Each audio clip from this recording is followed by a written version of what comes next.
रहेगा, बेहतर हो सकता है। और दूसरा एक होता था हर मोहल्ले में, हर बड़ी बस्ती में एक आध लाइब्रेरी ज़रूर होती थी, बहुत तो जहाँ बहुत एक आना हम देते थे तो एक किताब सही। एक दिन के लिए मिल जाती। सही। तो आना लाइब्रेरी उनको कहते थे। क्या एक बात आने में कोई नावल ले आए और सारा दिन पढ़ा, अगले दिन वापस कर दिया। तो उससे जो मुताले का शौक़ जो है, किताबों से मोहब्बत का शौक़, वो बड़ा परवान चढ़ता था।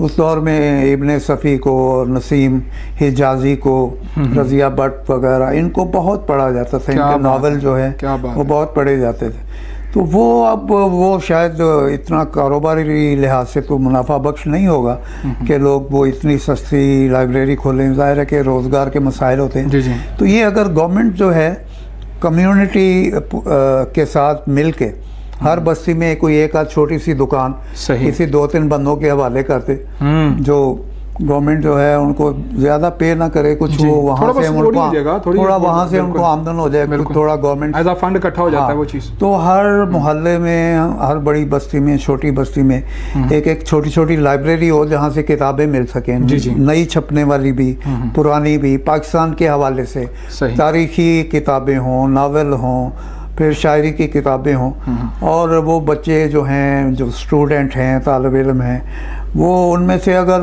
10%, 5% जो हैं उनको भी वो शौक़ हो जाए हर बस्ती में, तो ये जितनी हमारी शहरों की अब आबादियाँ बढ़ चुकी हैं, तो उम्मीद है कि दोबारा वो शुरू हो सकता है, माहौल एक बन जाएगा। बिल्कुल।